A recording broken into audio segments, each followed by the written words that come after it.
আসসালামু আলাইকুম প্রিয় চাকরি প্রত্যাশী ভাই বন্ধুরা, আজকে আমরা দেখব লেকচার 3 লসাগু নির্ণয়ের অঙ্ক। আমরা এখানে আজকে গুরুত্বপূর্ণ দুইটা ম্যাথ রেখেছি। 43 বিসিএসে আসছে অঙ্কটা, 8টা সোনালী ব্যাংকে আসছে।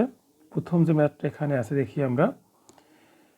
একদল গরু প্রতিবার সমান সংখ্যক ভাগে ভাগ হয়ে 3 পথে গমন করে 7 ঘাটে পানি পান করে 9টি বৃক্ষের নিচে ঘুমায় এবং 12 জন গোয়ালা সমান সংখ্যক গরুর দুধ দোয়ায়, তাহলে গরুর সংখ্যা কত? খুবই একটা গুরুত্বপূর্ণ অঙ্ক। ম্যাথটা আসছে 43 বিসিএস। ওকে, দেখি আমরা প্রথমে কয় পথে গমন করে? 3 পথে, 3। তারপর হচ্ছে 7 ঘাটে, 7। তারপর হচ্ছে 9টি বৃক্ষের নিচে, 9। তারপর হচ্ছে 12 জন গোয়ালা, 12। এগুলো লসাগু বের করলে আমরা পেয়ে যাব গরুর সংখ্যা। ঠিক আছে, তো 3 দিয়ে এখানে আমরা ভাগ করি। 3 একে 3, 7-এ যায় না, 3 3-আ 9, 3 4-আ 12। এখানে আর ভাগ দেওয়া যায় না, অর্থাৎ এখানে এগুলো গুণ করলে পেয়ে যাব লসাগু। তাই 3,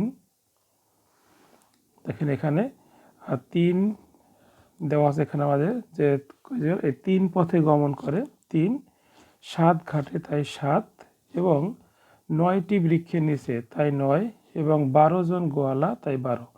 এগুলো লসাগু বের করলে আমরা এখান থেকে পেয়ে যাব হচ্ছে আমাদের গরুর সংখ্যা। ওকে, তাই 3 দিয়ে এখানে ভাগ করলাম। 3 একে 3, 7-এ যায় না, 7 থাকলো, 3 3-আ 9, 3 4-আ 12। তো এখানে আর ভাগ করা যায় না, কোনো সংখ্যা একাধিকবার নেই, প্রত্যেকটা ভিন্ন ভিন্ন আছে। তাহলে আমরা এগুলো গুণ করলে পেয়ে যাব লসাগু, আর লসাগুই হচ্ছে এখানে গরুর সংখ্যা।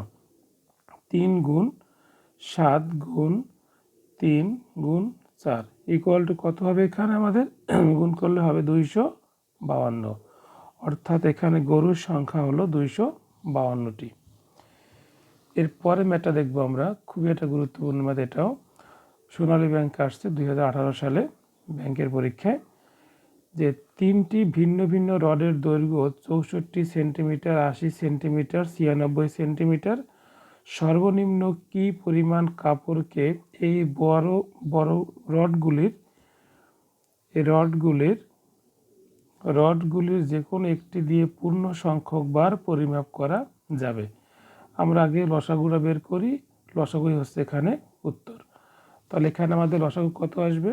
দেখেন 64, তারপর হচ্ছে 80, তারপর হলো 96। তাহলে এখানে আমরা 2 দিয়ে ভাগ করলে হবে 32, এখানে 40, 96 করলে কত হবে? 48। তারপর 2 দিয়ে ভাগ করলে এখানে 16, এখানে ভাগ করলে 20, এখানে করলে 24। তারপর 2 দিয়ে করলে এখানে 8, এখানে 10,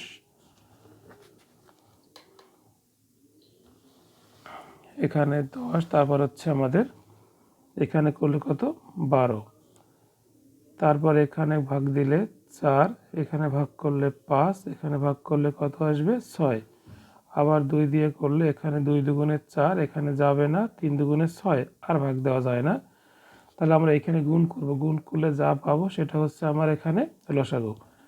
তাহলে এখানে 2 দুগুণে 4, 4 দুগুণে 8, 8 দুগুণে 16, 16 দুগুণে 32, 32 দুগুণে 64, 64 গুণ 5 হবে 320, 320 গুণ 3 হচ্ছে 960। কত?